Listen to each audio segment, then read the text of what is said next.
ce soir de la Crète et du Pays Basque. Donc, pour vous parler ce soir, c'est moi. Moi, je suis responsable de nos voyages en Europe. Donc, responsable de toute la programmation, de l'organisation, s'assurer que tout est prévu comme on le veut chez Caravanier. Et ensuite, au bureau, pour vous inscrire, vous allez généralement parler à Alexandre, qui est au milieu. Ça, c'est pour tous nos voyages en groupe. Vous allez vraiment donc parler avec Alexandre. Par contre, si vous préparez un voyage qui est non guidé ou un voyage même privé, qui peut être guidé ou non guidé, ben là, c'est avec Frédéric sur le côté de l'écran que vous allez parler. Alexandre, Frédéric et moi, on guide aussi.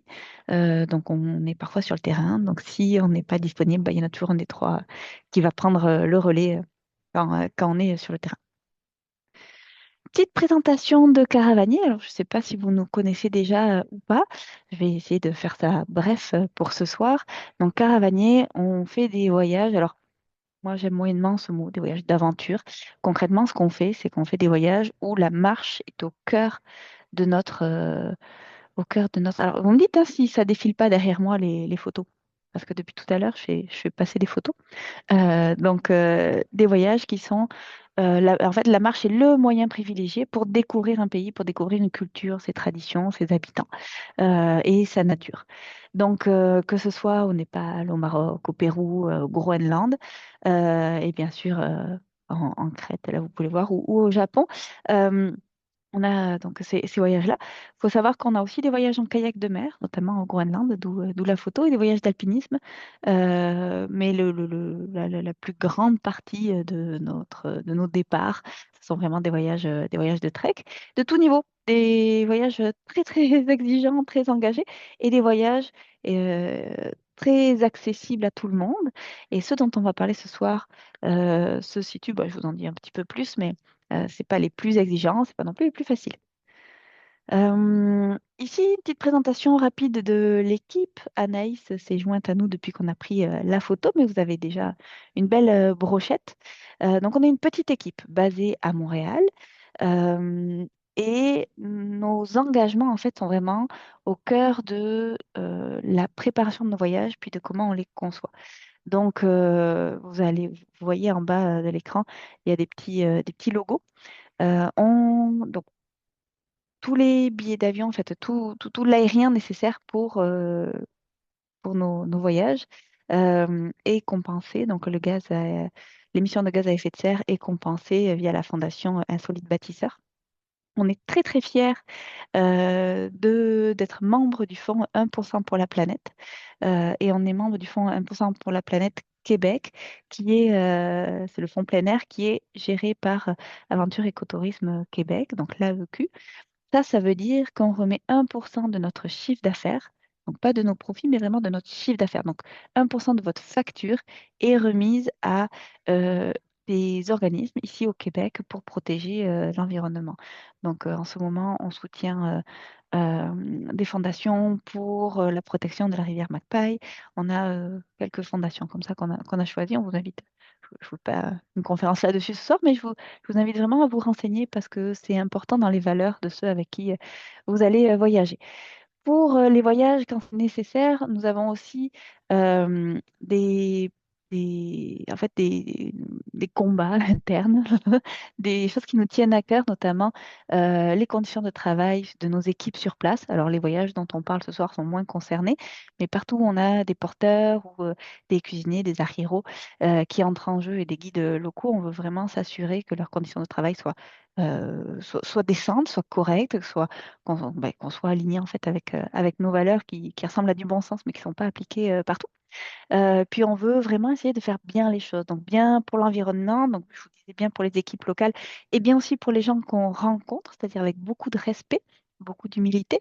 On veut aussi faire bien les choses pour nos voyageurs, c'est-à-dire que quand on propose un circuit, un trek, c'est parce qu'on se dit qu'on va apporter quelque chose de plus intéressant que ce qui existe déjà ailleurs. Et sinon, si on n'a rien à apporter de nouveau, ben juste on n'y va pas. Et dans ce cas-là, on vous laisse y aller avec d'autres agences. Mais là où on se dit on a une valeur ajoutée, là, on va vous proposer quelque chose. C'est pour ça que, par exemple, on ne va plus au Népal, au camp de base de l'Everest. On trouve que c'est moins intéressant. Par contre, la vallée d'à côté, celle-là, elle est magnifique. Elle est beaucoup moins fréquentée. Puis On a encore quelque chose à apporter, ben ça, on y va. Donc voilà, c'est un petit peu ça nos valeurs.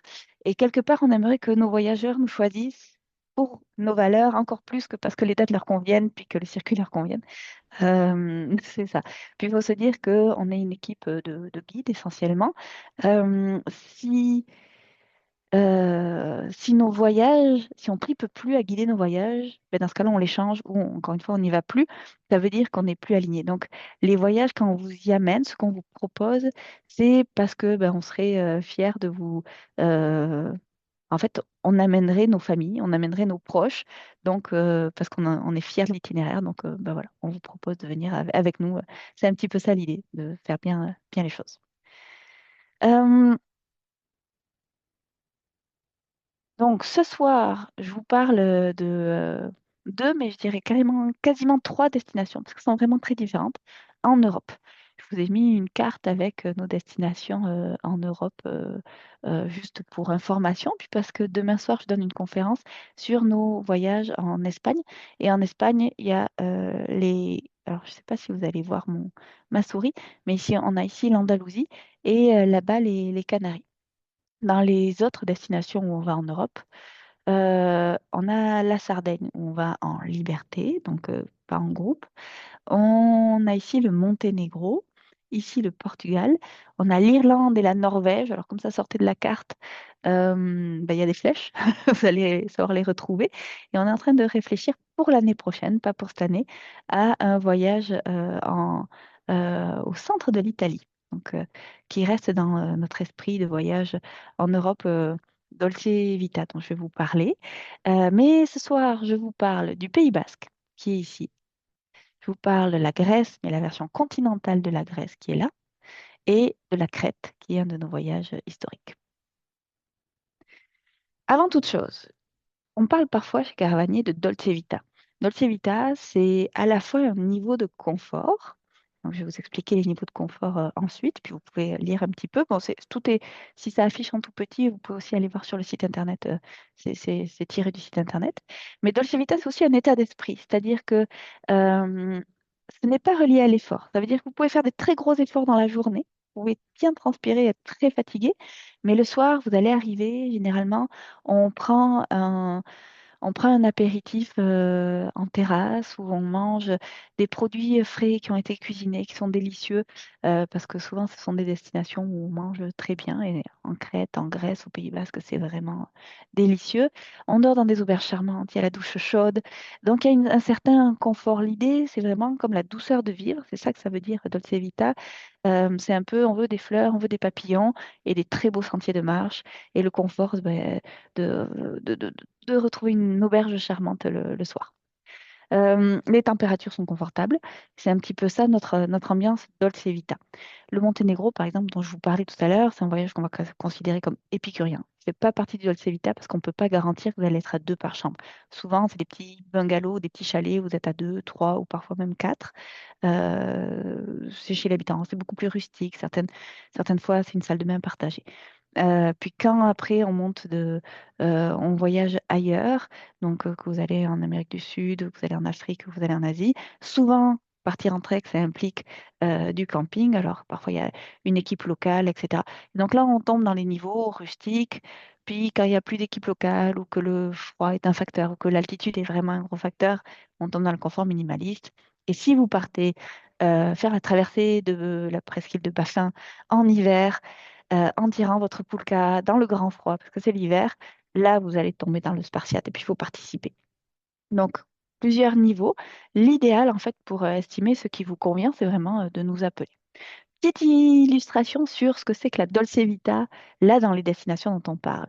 Donc, on a des hébergements charmants qui sont très typiques des régions qu'on visite, c'est toujours important, où on est bien en terrasse, donc c'est ça pour prendre une bière sale, donc la bière dans la douche.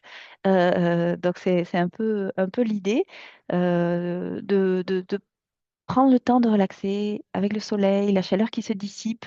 Souvent, c'est fleuri, c'est agréable.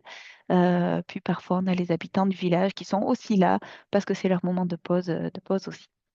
La Dolce Vita, ça implique qu'on ait, ben, il faut des hébergements. Donc, on est dans des petits villages qui sont toujours nichés dans des endroits qui sont significatifs. C'est-à-dire que, par exemple, en Crète, ben, quand on passe, vu qu'on marche souvent le bord de la mer, ben, c'est un petit village qui va être niché dans une crique, comme vous voyez là. Puis on voit un hébergement. Au Pays Basque, vous avez ici une photo de l'Esquin. Donc, l'Esquin, c'est le petit village aux maisons, au toit d'ardoise. Et c'est juste en dessous. Donc, des Pyrénées, ça fait comme un cirque tout autour. Et là, c'est le lever du soleil sur les Pyrénées. C'est absolument magnifique. Et là, en Grèce continentale, donc l'architecture est complètement différente de la Crète. C'est pas les villages blancs, c'est des villages de pierre qui sont aussi nichés dans des gorges et avec des plateaux. Donc c'est un petit peu l'idée. Dolce Vita, ça veut aussi dire qu'on mange bien. Donc, le guide est en charge du pique-nique. On se répartit les pique-niques le matin dans les sacs à dos et on goûte ben, les saveurs locales en pique-nique. C'est toujours généreux, c'est toujours varié, c'est toujours délicieux et ça donne tout ce qu'il faut pour pouvoir continuer la randonnée. Donc, on choisit aussi des coins de pique-nique appropriés, à l'ombre quand il fait chaud, avec une super vue. Là, vous voyez, celui où on est au bord de la mer, c'est quand même au bord de l'océan, c'est très agréable. Si on passe dans un petit village à l'heure du lunch, bah, au lieu de pique-niquer, ça généralement le guide il l'a prévu d'avance, ben, on s'arrête à une taverne quand on est en Crète ou un petit restaurant et puis là on va s'arrêter manger et encore une fois les spécialités puis on met plein de choses sur la table et on partage. C'est le côté très convivial. Euh, Dolce Vita, ça implique aussi que sur certaines journées, alors pas forcément toutes, ça va dépendre de la météo, puis de la longueur de la journée et du rythme de chacun, on a le temps de faire la sieste. Là, ici, sur cette photo, on avait, vu qu'on est au Pays Basque et qu'on traversait dans des vignes, on avait fait une dégustation de vin. Donc après la dégustation, le pique-nique et la dégustation, on en a profité pour faire une petite sieste, mais ça arrive de manière fréquente. Quand vous êtes en Crète, on en profite pour aller se baigner les journées où on passe en bord de mer. Et l'eau est bonne, elle est translucide, c'est très très agréable. Et le soir, on mange soit dans les hébergements, soit dans un restaurant à côté, ça dépend ce qui est disponible. Et là encore, c'est place aux saveurs locales. Ici, je vous ai mis donc une photo en Grèce, vous avez un déjeuner, donc ici, ça c'est vraiment le yogourt grec avec des fruits frais, du miel, des céréales en plus, donc typique le matin. Euh, et donc là, vous avez une grande tablée basque. Au Pays Basque, on fera aussi quand on va passer côté espagnol, je vous explique le circuit après, on va faire la part belle aux pinchos. Le pincho, c'est la version basque du tapas. Et donc moi, je viens du Pays Basque, et donc je trouve que c'est vraiment meilleur un pincho qu'un tapas parce que c'est beaucoup plus recherché, c'est beaucoup plus savoureux. Donc voilà, vous voyez un petit peu la variété de pincho. Il y a des concours de pincho qui se passent entre les restaurants. C'est un peu un, un- un art. Donc c'est comme vous voyez les tapas espagnols, mais c'est encore meilleur. Donc voilà, pour résumer un petit peu l'esprit Dolce Vita, c'est qu'on veut le confort, le charme des hébergements, de là où on va manger, de ce qu'on va manger, en plus des beaux paysages et du trek. Donc voilà. Côté niveau, les voyages dont on parle ce soir, c'est des voyages modérés chez Caravanier. Donc je vous ai quand même mis les explications sur ce que c'est un niveau accessible. Donc accessible, c'est pas accessible à tout le monde, c'est accessible à tout randonneur habitué à faire de la randonnée quelle que soit un petit peu l'allure. Les niveaux modérés, ce dont on va parler ce soir, c'est on va marcher 5, 6, 7 heures de marche par jour. Ça va varier. Il peut y avoir une journée même un peu plus que 7 heures, mais généralement la suivante ou la précédente, ben, c'est un peu moins que 5 heures. On essaie vraiment d'équilibrer l'effort. On va faire des 500, 800 mètres de dénivelé. Il peut y avoir exceptionnellement une journée à 1000 mètres de dénivelé. Là encore, on essaie de compenser avec les journées d'après. Donc, ça veut dire que grosso modo, c'est ça un petit peu l'effort qui est demandé. C'est possible, donc les niveaux, ça se base pas que là-dessus. Ça veut dire que on réfléchit aussi à la nature du terrain. Donc là, c'est variable, je vais vous en parler un petit peu plus tard. Les sentiers sont bien balisés, ils existent. On a des sacs avec juste les affaires pour la journée. Le reste est transporté soit par véhicule, soit par bateau. Ça dépend où. Et on peut sauter certaines journées. C'est-à-dire que si vous avez envie de prendre congé une journée ou deux, ça, vous en parlez avec votre guide avant et vous prenez, parce qu'il y a certaines journées où c'est possible, d'autres où ça demande un peu de logistique ou alors c'est juste pas possible, ben ça, vous en parlez avec votre guide avant, et puis il va vous dire, ouais, ben, si tu veux prendre une journée de repos, demain, ça s'y prête bien, ou il va vous dire, ah, prends plutôt après-demain, parce que là, tu loupes quand même une superbe journée, tralali, tralala. L'altitude n'est pas un facteur dans aucun des voyages dont on vous parle ce soir, en fait, dans aucun des voyages en Europe. Puis le climat est bon. Les conditions d'évacuation sont aussi un facteur pour évaluer le niveau dans lequel on est. Donc, c'est pas une science exacte. Ça va dépendre beaucoup de votre. En fait, c'est quelque chose de très subjectif. Ça va dépendre de votre entraînement. Plus on s'est entraîné, plus on élargit sa zone de confort physique, de ce qu'on est capable. Et donc, moins ça va nous paraître difficile. Mais ça ne veut pas dire que ce ne sont pas des voyages qui s'adressent à des marathoniens. C'est pas ça l'idée. On n'a pas besoin que vous soyez des athlètes. On veut que vous puissiez marcher une journée complète, avec une pause le midi, avec même une petite sieste le midi, une bonne douche le soir. Vous pouvez avoir les jambes raides et être un peu fatigué, mais le lendemain, vous avez du plaisir à recommencer, et ça sur plusieurs jours consécutifs. C'est un petit peu ça l'idée. On veut aussi de la bonne humeur dans le groupe. Donc, ça fait partie de ce qu'on demande. Et pour expliquer un petit peu ce que c'est que nos niveaux soutenus, qui est comme le niveau supérieur, vous pouvez regarder, ben là, le poids des sacs commence à être un tout petit peu plus lourd, souvent parce que c'est dans des climats plus froids, donc on met un peu plus de couches généralement dans le sac à dos. C'est moins facile de sauter des journées, voire quasiment impossible. Les sentiers sont moins bons et l'altitude parfois commence à embarquer, puis on marche un petit peu plus chaque jour. Donc c'est pour ça que ce soir, nos trois voyages dont on vous parle, c'est vraiment des niveaux modérés qui s'adressent à des gens qui aiment bien marcher, qui n'ont pas besoin d'avoir une première expérience de trek. Ça peut être des très bons premiers treks, généralement pour se tester, et on attrape souvent la piqûre. C'est des bons premiers treks. Le premier dont je vous parle, c'est le Pays Basque. Le Pays Basque, c'est de là où je viens, donc je suis clairement pas objective. On le propose depuis 2021 ou 22, et ce voyage-là, on propose cette année, là c'est récent, la version non guidée. Donc une version non guidée, ce que ça veut dire qu'il n'y a pas de groupe, il n'y a pas de date. C'est à vous de former votre petit groupe des deux personnes. Donc, vous pouvez partir en duo ou à plus. Et vous n'avez pas de guide. Vous devez être autonome. L'itinéraire est adapté en fonction de la logistique. Donc, il y a des portions qu'on peut modifier ou ne pas aller, ou aller plutôt autrement. Donc, il y a quelques variations dans ce voyage-là. Et vous êtes autonome, vous prenez le train, mais vous partez avec toutes les explications, avec un carnet qui est très détaillé. Selon les itinéraires, vous allez avoir les traces GPS, ou quand c'est évident et qu'on ne peut pas se tromper, ben dans ce cas-là, on ne vous les donne pas forcément. Mais voilà, vous avez toujours un ange gardien disponible au téléphone. Donc, s'il se passe quoi que ce soit, ben, vous n'êtes pas tout seul. On a toujours quelqu'un pour vous aider, qui sont aux horaires européens. Donc, les trois voyages dont je vous parle ce soir ont une version en liberté. On vous donne les bonnes dates pour y aller, parce qu'on ne peut pas y aller n'importe quand dans l'année. Et puis voilà. Et sinon, on a nos voyages de groupe, où là, on a une, deux, trois ou quatre dates par an qui sont définies, pardon. Et puis là, il y a un guide, et le guide donc s'occupe de s'assurer que ben, vous allez dans le bon sentier, que les conditions sont bonnes, vérifier la météo, adapter s'il le faut, si vraiment il fait trop chaud ou si vraiment la météo est mauvaise.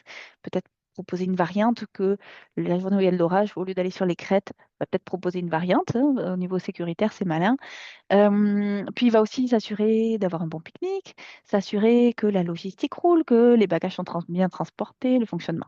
Donc chacun y va avec ce qu'il préfère. C'est sûr que côté charge mentale, quand on est guidé, c'est les grandes vacances.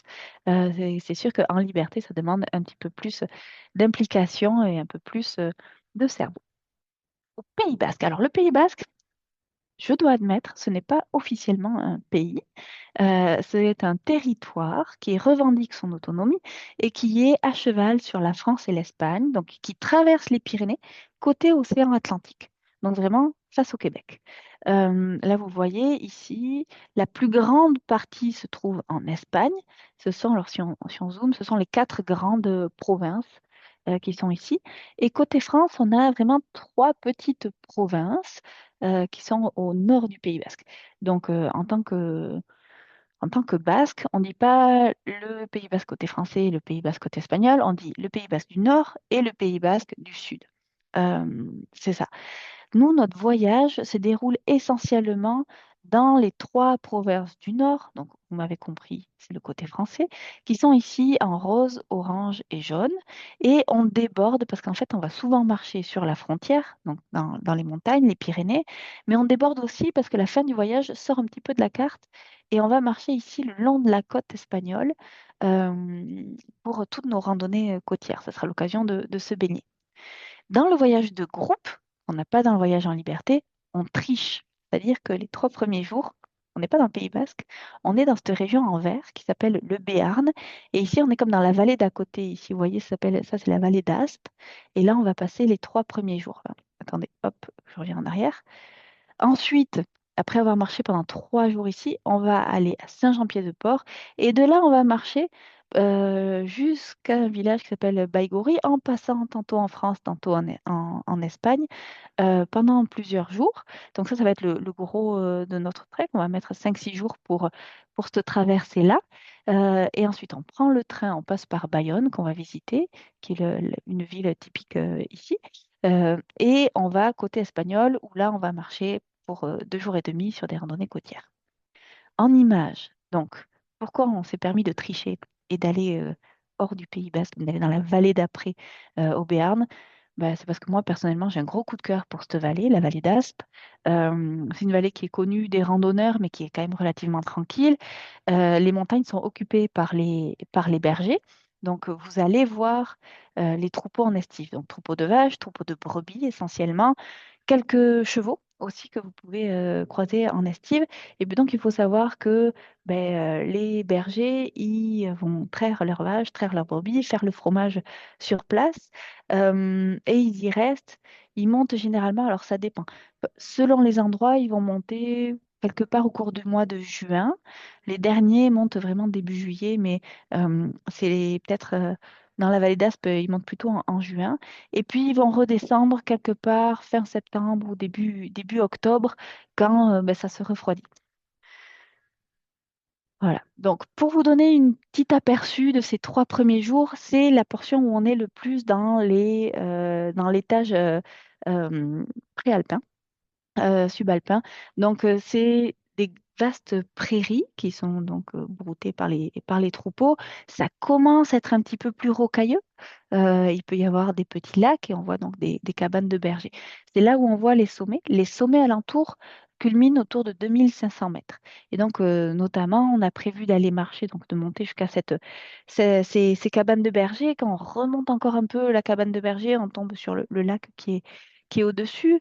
Une autre journée, on voudrait aller faire le sommet du pic d'Ani, si jamais la météo est pas... Donc, le pic d'Ani, c'est le sommet le plus haut du coin, donc à 2500 mètres. Et c'est vraiment la frontière. On est à la fois en Espagne et en France quand on est au sommet, on a un pied de chaque côté. Donc ça, c'est une grosse journée. C'est la journée la plus exigeante du voyage. Si la météo est pas bonne, c'est pas le moment d'aller sur un sommet. Là, le guide il propose une alternative. Ça peut être le tour d'un autre sommet qui est magnifique. Enfin, donc voilà, on est toujours dans cette ambiance qui est très euh, alpine, sauf que là, c'est les Pyrénées, donc très pyrénéenne. C'est un mot qui n'existe pas, mais qui mériterait d'exister. 3 jours là-dedans, 2 jours et demi.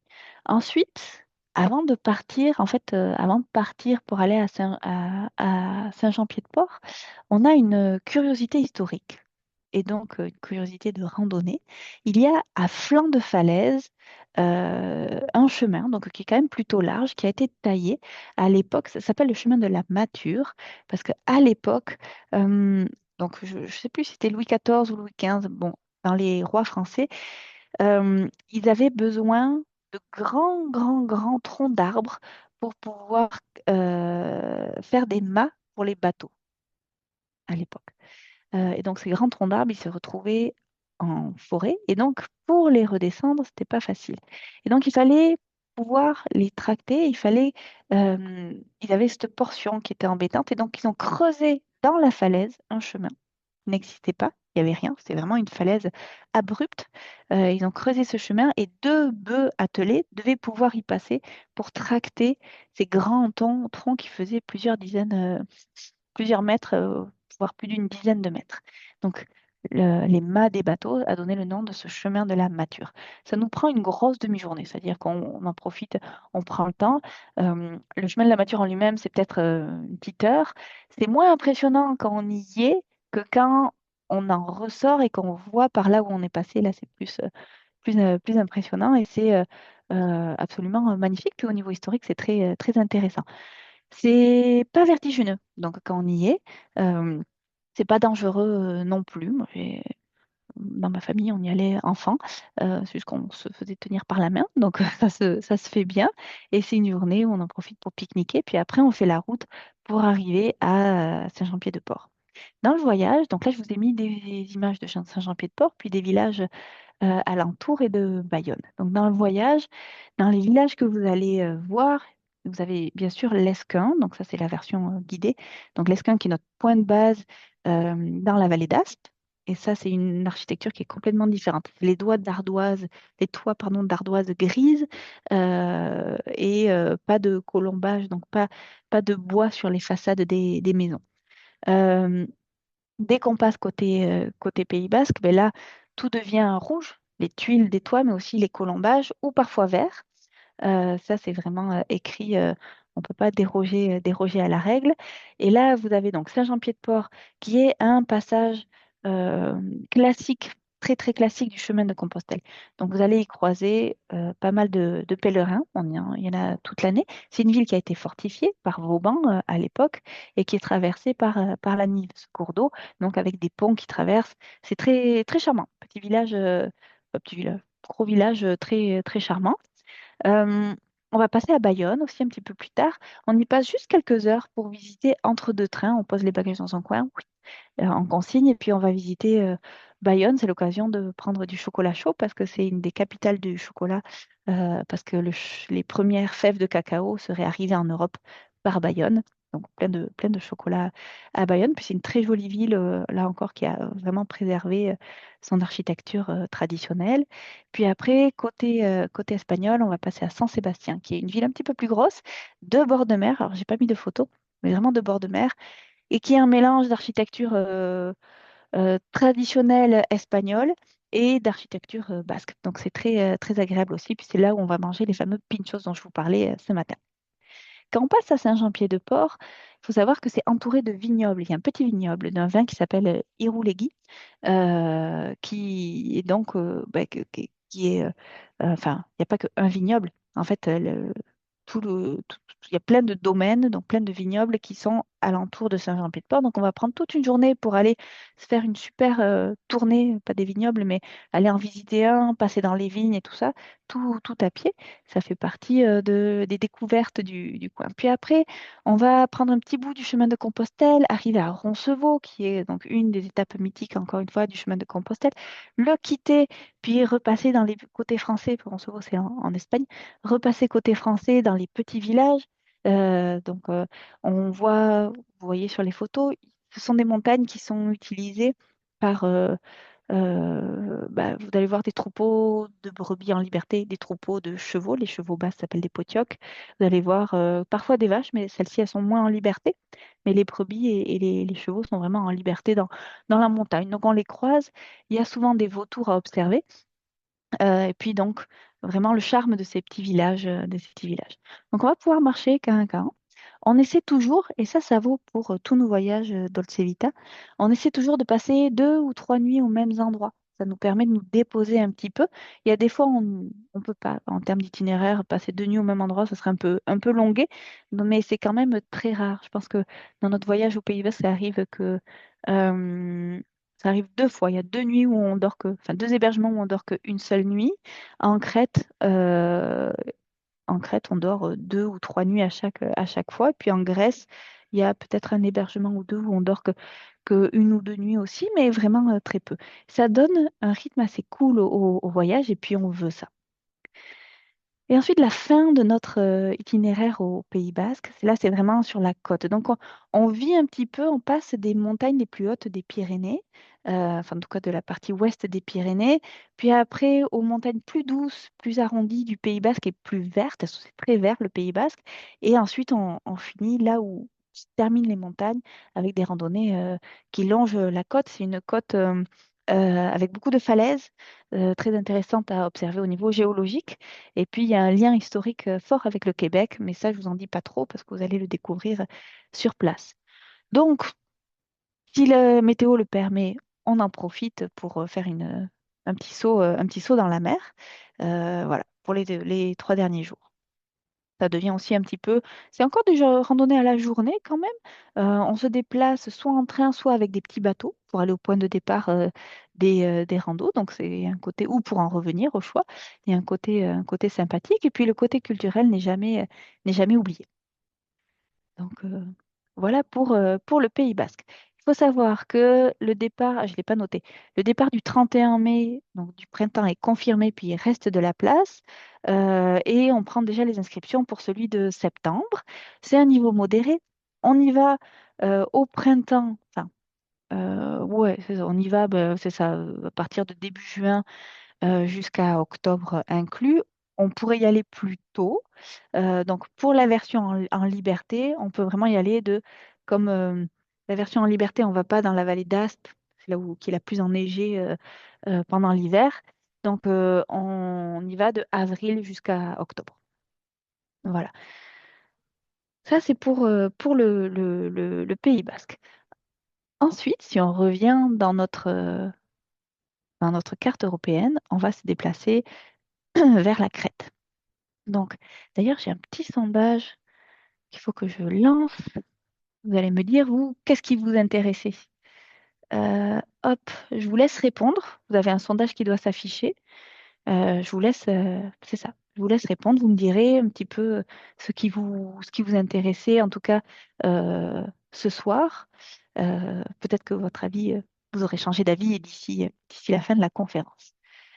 Euh, Donc là, on part en Crète, et si vous avez vu, la Crète, c'est vraiment en plein milieu de la Méditerranée. Ce qui fait que c'est une île qui a une histoire très riche, notamment parce que euh, toutes euh, toutes les croisades, mais euh, tous les mouvements de population qu'il y a eu dans les 3000 dernières années sont passés par la Crète. Donc, les Phéniciens, les Grecs, les Romains, ils sont tous passés par la Crète, qui en fait que c'est vraiment un gros melting pot d'influences culturelles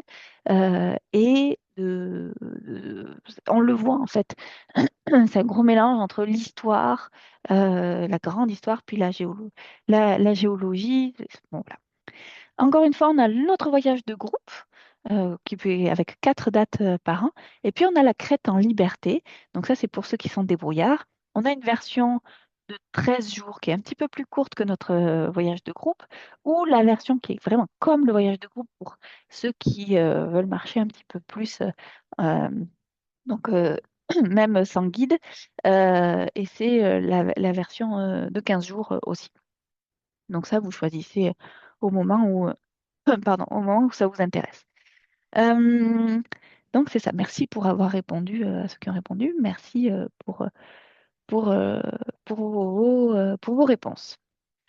Donc la Crète, c'est une île. Nous, on se concentre vraiment, donc c'est une île qui est assez vaste, on se concentre vraiment sur la partie ouest de la Crète parce que on n'a pas envie de courir dans tous les sens. Alors là, je suis désolée, c'est un peu flou, donc il va falloir un peu d'imagination.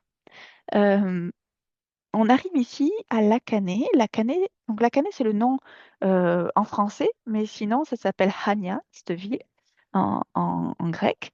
Donc, on arrive à Hania, qui est ici. Il y a un aéroport. Et on va aller, donc on va visiter Hania. Et ensuite, on va aller, en fait, marcher tout le long de cette côte-là, donc la côte du sud.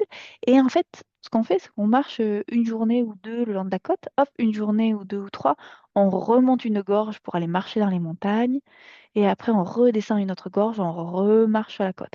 On remonte une gorge, on marche dans les montagnes, on redescend la gorge, et on marche sur la côte. Et donc on fait quand même tout un bon bout. C'est assez magique en fait de marcher autant de temps sans prendre un véhicule. Ça met dans un état d'esprit et une déconnexion avec le quotidien absolu, ce qui est vraiment assez fantastique. quelques images de Anya. Donc, Anya, c'est une des villes où on voit le plus toutes les influences des passages successifs historiques, avec le côté orthodoxe, le côté catholique, le côté musulmans de l'époque, et puis la vie qui existe encore aujourd'hui. Donc c'est vraiment la ville Dolce Vita par excellence. On fait tout à pied, on peut aller se baigner si on veut. Il y a des petits marchés, puis il y a vraiment plein de ruelles sinueuses très colorées, magnifiques. Il fait chaud à Agna. En fait, il fait chaud en Crète, donc c'est pour ça qu'on n'y va pas de juin jusqu'à début septembre. Il fait beaucoup trop chaud. Donc, je vous disais, on marche souvent quand même en bord de mer, ce qui nous laisse le moment. Bah, c'est magnifique. Je vous ai mis quelques photos. Quand on remonte et qu'on est en montagne, on a toujours la mer pour horizon, ce qui fait quand même un, un très beau point de vue. Et donc, on va marcher donc au bord de la mer. On va s'arrêter se baigner de temps en temps, notamment pour pique-niquer. Les journées où il fait le plus chaud, le guide adapte pour partir assez tôt en matinée et prolonger un petit peu, faire une sieste, profiter de l'ombre des quelques arbres quand on pique-nique, se baigner, le prendre assez cool, puis arriver un petit peu plus tard pour éviter la période où le soleil tape plein pot. Euh, donc, on va croiser des chèvres. Puis ensuite, donc ça, c'est les parties bord de mer. Après, on va avoir toutes les gorges qu'on va soit remonter, soit descendre. Il y en a trois. Euh, la plus connue, je vous en parle après, c'est Samaria. Mais moi, celle qui m'a fascinée le plus, c'est la première qu'on monte. Déjà parce qu'il y a quasiment personne. Si on voit 10 personnes dans la journée, c'est beaucoup. Et parce que ces couleurs m'ont personnellement vraiment, vraiment fascinée. Mais les trois sont très belles. Et donc, la plus connue, c'est Samaria. Il faut savoir que la gorge de Samaria, il y a des. Donc, à son point le plus large, elle fait 2 mètres de large. Par contre, elle est très haute. Euh, donc, et c'est dans la partie basse que c'est le plus étroit et le plus spectaculaire. La plupart des gens qui visitent Samaria vont y aller à la journée, normale, mais en fait, ils vont partir de Anya en bus le matin et descendre, le bus les laisse tous en haut de la gorge et ils vont tous descendre plus ou moins en même temps. Donc là, on a plusieurs centaines de personnes, le gros de la foule, qui va descendre. Nous, ce qu'on fait, c'est qu'on dort dans le village qui est en bas et on commence à marcher tôt le matin. Et donc toute la première partie, la partie où c'est le plus étroit, le plus spectaculaire, on est absolument tout seul. Ils sont pas encore arrivés, ils n'ont pas eu le temps. Donc on est tout seul, on remonte. Le midi, c'est l'heure où on se tasse, on se met de côté, on pique-nique, et c'est là où les gens, on commence à les croiser. Donc ils passent quand nous on est de côté, il y a d'autres personnes qui pique-niquent autour, c'est sympathique pour la journée. Et après quand on remonte, on va encore croiser quelques personnes, mais très peu, parce qu'ils sont derrière nous, et on finit au calme. Ça donne en fait beaucoup de calme, beaucoup de sérénité, et c'est très agréable. Il faut savoir que c'est quand même une grosse journée, Samaria. C'est 18 km à peu près, avec un bon 1000 ou 1200 mètres de dénivelé. Euh, mais quand on y va progressivement, puis on a toute la journée, finalement, ça se passe bien. Puis c'est plus doux pour les genoux que de la descendre. Donc vraiment, très très beau de remonter Samaria. Puis quand on arrive au-dessus des gorges, là on a accès en fait à des hauts plateaux qu'on soupçonne pas quand on est plus bas, euh, et qui donnent, ben, c'est ça, des montagnes, des paysages qui sont très très beaux, très rocailleux, très minéraux, qui sont fascinants. Petite parenthèse pour la Crète, c'est un voyage où la roche est omniprésente. Comme on m'a dit une fois, un voyageur que je guidais en Crète, il m'a dit, oui, je m'attendais à ce que la Crète soit un tas de roches. Ben, c'est effectivement, mais un très très beau tas de roches. Et donc voilà, donc sur le sentier, il y aura toujours de la roche. Ça fait vraiment partie de la Crète. Donc on conseille plutôt des bottes pour protéger les chevilles. Et ça participe un petit peu à l'effort euh, ça participe à l'effort bah, c'est ça qu'il faut produire. Les bâtons de marche sont d'une grande aide. Donc c'est juste savoir que la crête, c'est rocailleux. Si vous aimez pas ça, c'est pas le bon voyage. Par contre, si ça vous dérange pas, et puis objectivement, les temps de marche sont adaptés, en fait, le rythme de marche est adapté aussi, bien sûr, au sentier, ben là, vous allez voir vivre un des voyages les plus beaux de votre vie, tout simplement. Et je pense on a, on a Guylain qui nous dit qu'il l'a fait, donc lui, ça, dans la version non guidée, et c'était magique. Merci, merci Guylain. Donc ça, c'est la Crète. Et je fais une petite parenthèse sur les hébergements. Donc, je vous disais tout à l'heure qu'on est dans des auberges de charme. En fait, au-delà d'être dans des auberges de charme, on aime bien, en fait, on travaille, on va en Crète depuis une vingtaine d'années.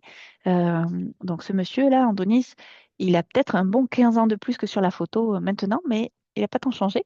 Et on va donc chez lui. C'est un des hébergements emblématiques de ce voyage-là. C'est un des hébergements où, s'il n'est pas disponible, on ne propose pas le voyage. Donc, quand et puis, il y a que 7 chambres.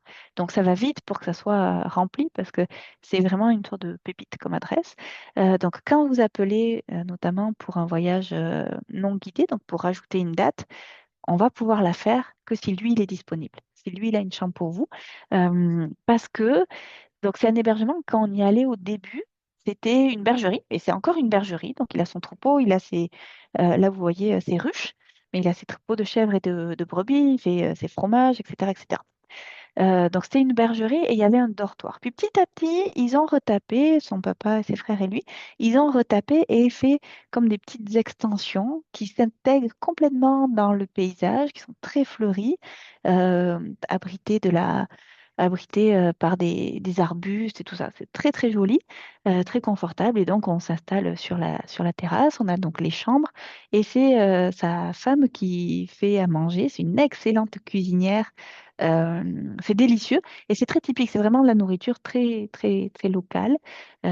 Excellent. Donc en fait, on a tellement aimé cet endroit qu'on y passe 3 nuits. C'est là où on reste le plus longtemps dans le voyage parce que c'est dépaysant et c'est une coupure dans la vie de tous les jours. Donc voilà. Donc, moi, il y a un deuxième hébergement pour lequel j'ai un gros coup de cœur, c'est celui où on dort juste avant d'aller chez Andonis, celui qui est en bord de mer. C'est d'une simplicité absolue, mais le soir, quand on est dans son lit, mais c'est vraiment très simple, très simple, très simple. Les chambres, tout blanc, il n'y a pas de décoration, tout blanc avec un peu de bleu et la vue sur la mer, et on entend le ressac des vagues le soir. Et voilà. Et le monsieur qui tient ça, six fils, qui connaît Caravanier donc depuis 20 ans, qui peut faire la liste de tous les guides de Caravanier qui sont passés par là. Ben voilà, c'est aussi une belle rencontre et quelqu'un qu'on est content de rencontrer. Donc c'est vraiment les deux hébergements qui ne sont pas disponibles, vous n'y allez pas. C'est un peu eux qui décident des dates de nos voyages finalement. Donc voilà, ça c'était pour la Crète. Encore une fois, si vous avez des questions, notez-les dans le question-réponse. Je regarderai ça tout à l'heure. La crête, on le propose donc en groupe. Le premier départ ce printemps, c'est complet. Le deuxième départ, celui du 15 au 29 mai, il est confirmé, il reste de la place. Du 10 au 24 septembre, on prend les inscriptions, c'est ouvert. On a les premières places qui sont bloquées déjà. Et par contre, celui d'octobre, il est complet, complet. Donc, il reste mai ou septembre pour y aller, ou ça sera pour 2027. C'est 15 jours. Niveau modéré, modéré aussi. Et puis là, voilà, comme je vous disais, il y a des hébergements, ils ont très peu de chambres. Parfois, on peut aller, selon comment est réparti le groupe, parfois on peut avoir 10 voyageurs, parfois 11, parfois 12. Donc ça va être un maximum entre 10 et 12 systématiquement. Et en liberté, donc on a une version 13 jours qui est un petit peu plus courte. En liberté, on prend aussi vraiment beaucoup le temps de profiter des bords de mer et de vous laisser le temps de vous baigner autant que vous voulez parce que vraiment ça donne envie. Ou une version 15 jours où là on marche un petit peu plus, un petit peu plus. Et puis voilà, vous marchez d'hébergement en hébergement. Dans tous nos voyages en liberté, vous êtes attendus. C'est-à-dire que le soir, euh, les hôtes que ce soit au Pays Basque, en Crète, en Grèce ou ailleurs, si vous partez en Andalousie ou au Portugal ou en Patagonie, le soir, là, on vous guette. On veut que vous arriviez. Et si vous n'arrivez pas, bon, ben là, moi, je reçois un coup de fil. Donc, c'était la Crète. Et maintenant, je vous donne des informations sur la Grèce. Et là, vous allez être étonné de voir à quel point c'est différent. C'est comme si c'était un autre pays. Donc, notre voyage qui s'appelle Au-delà des montagnes, j'ai changé le nom, mais j'ai oublié de changer la photo principale. Et puis sa petite version en liberté, qui est vraiment la même formule. Donc là, vous vous souvenez, la Crète, elle est vraiment plus au sud. Là, on a la Grèce. L'idée, c'est d'arriver à Athènes, mais de ne pas y rester. On part de suite et on va aller jouer en fait dans le massif qui est vraiment à la frontière avec l'Albanie. Et entre-temps, on fait une pause par les météores pour couper la route en deux, parce que c'est là et puis parce que c'est magnifique et que ça se visite très très bien à pied. Donc on s'arrête d'abord dans les météores. Après, on va faire notre trek, notre vrai trek ici dans le parc national du Pendé, dans les monts du Pendé. Et après, vous voyez, on est vraiment pas loin de Corfou, qui est une île grecque typique. Et on va y passer les 2 derniers jours, ce qui permet de reprendre l'avion directement de Corfou après et de ne pas faire beaucoup de transport. Donc, les météores, je vous ai mis juste, je pense, une image, enfin, 4 photos, mais une seule diapositive sur les météores. Les météores, ce sont des monastères qui ont été érigés par les moines sur des pitons rocheux ou à flanc de falaise. Donc, l'avantage, c'est que nous, on visite les météores à pied, donc on prend des sentiers qui se faufilent justement entre ces pitons rocheux. On va monter pour pouvoir accéder, alors c'est pas vertigineux, pour pouvoir accéder et aller monter justement donc, en haut de aux entrées des monastères. On va en visiter quelques-uns. Et le fait de tout faire à pied, on évite le tourisme de masse parce que c'est un endroit qui est touristique. Mais à pied, en fait, on ne voit pas les gens. Donc c'est très très agréable. Puis on est logé dans les petits villages en bas.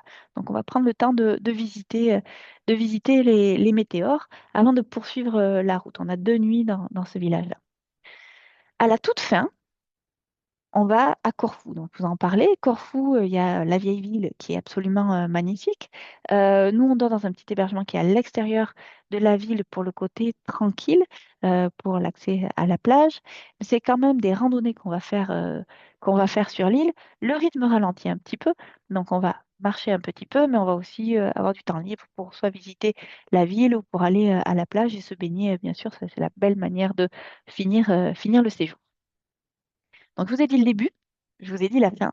Maintenant, entre les deux, on a notre trek. Et c'est là où, effectivement, ça n'a plus rien à voir avec la Crète. Euh, Ce sont des villages de pierre. Tout est construit en pierre.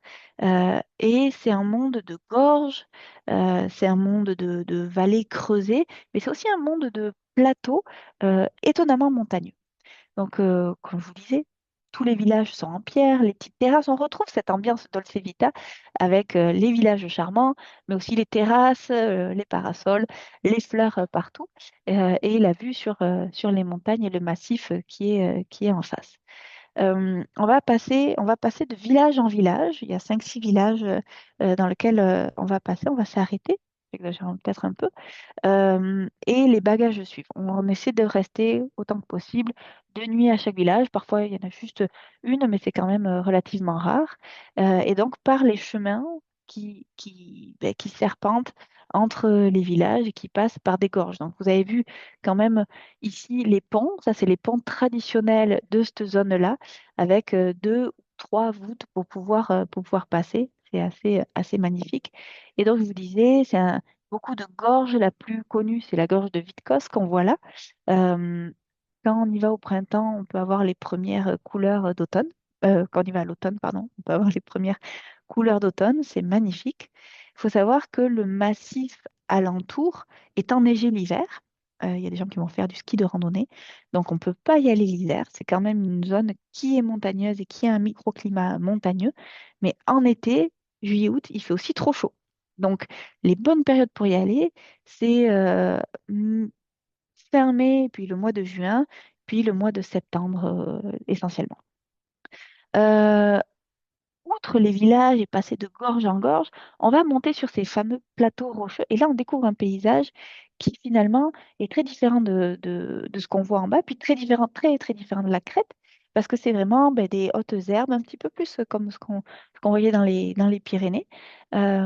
Et donc, c'est des hautes herbes, des grosses montagnes, des lacs. Il y a même un refuge. On va aller passer une nuit au refuge. Donc, on monte, on dépose ce qu'on a mis dans le sac juste pour une nuit, donc avec les rechanges, on les dépose au refuge.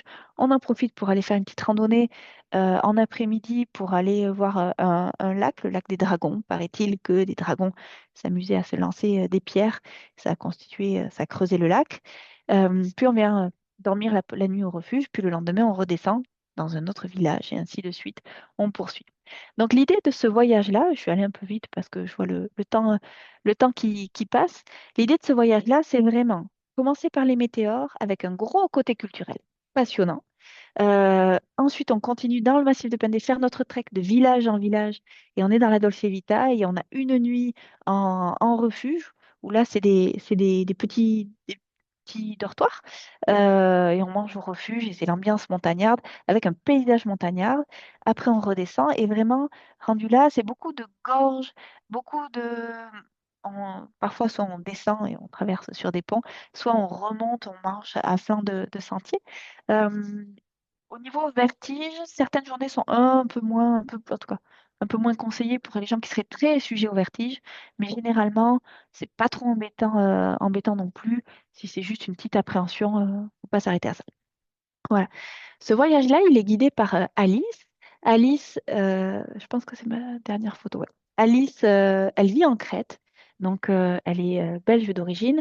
Elle parle couramment le grec et donc elle avait repéré ce voyage pour Caravanier pour, c'est ça, proposer ce trek-là. Euh, et je vous ai pas dit, d'ailleurs, le Pays Basque, lui, il est guidé par un de mes cousins qui s'appelle Antion et qui vit au Pays Basque. On a des, on n'a pas le droit en tant que, enfin, il faut des diplômes spéciaux pour la partie française, ce qui fait qu'on n'a pas le droit, nous, d'aller guider parce qu'on n'a pas ces diplômes-là. Donc, on travaille en famille, avec mon cousin. Les départs en Grèce. Notre départ du 23 mai est confirmé. Il reste des places et ça va être magnifique. Celui du 19 septembre, on prend les inscriptions dès maintenant.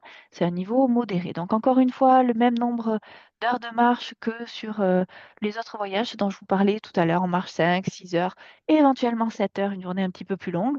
On peut en sauter de temps en temps, parce qu'on en parle à la guide avant. Et puis, donc, on n'y va pas l'été parce qu'il fait trop chaud et pas l'hiver parce qu'on attend que la neige fonde. On y va aussi en liberté. Donc, toujours pareil pour des randonneurs qui sont habitués à voyager. Donc, pour voyager en liberté, il faut quand même être confortable à s'orienter tout seul avec une carte, une boussole éventuellement, un GPS. Mais il faut au moins avoir la base, savoir s'orienter avec une carte, savoir organiser sa journée, savoir essayer de communiquer dans une langue qui n'est pas forcément la sienne. Il faut être deux voyageurs minimum, puis vous choisissez vos dates.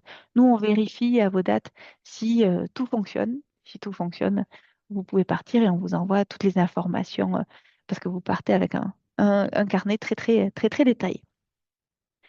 Donc là, je vais arrêter le partage, on va passer aux questions. J'espère que vous m'avez prévu plein de questions. Donc, question-réponse, Geneviève. Euh, Est-ce que le voyage en Crète serait accessible à un enfant de 6 ans ou trop difficile? Le voyage en Crète, bon, déjà, dans les groupes, on pourrait accepter des adolescents bon marcheurs enthousiastes. 6 ans, ça va être trop petit pour un groupe. Par contre, pour une version privée, que ce soit euh, non guidée ou même une version guidée, c'est difficile. Le voyage en Crète tel qu'il est là, on pourrait peut-être réfléchir dans ce cas-là à une version adaptée où on reste un petit peu plus proche, parce qu'il y a quand même des grosses journées. Je vous dirais, avant 9-10 ans, le voyage tel qu'il existe, c'est difficile. Certaines journées, en fait, notamment celles dans les gorges, mais on est obligé de les faire pour pouvoir se rendre à l'hébergement suivant. Alors que les journées où quand on reste de nuit, la journée où on revient dormir au même endroit, effectivement, on peut adapter et faire une journée plus facile. Si c'est en bord de mer, on peut tout à fait passer la journée en bord de mer. Mais ça reste que les journées de transition sont trop intenses pour un enfant de 6 ans. C'est ça. Il faudrait adapter dans ce cas-là complètement l'itinéraire. Donc, il faut voir si c'est possible. Ça, vous pouvez appeler Frédéric pour en parler. Si vous avez d'autres questions, c'est le moment. Sinon, je vais vous laisser y aller. Merci d'avoir participé. Merci d'avoir été là. Et puis c'est ça. Je vais attendre une petite minute. Je vous laisse aller. Mais si des questions arrivent, euh, je vais regarder ça. Bonne soirée. Merci beaucoup.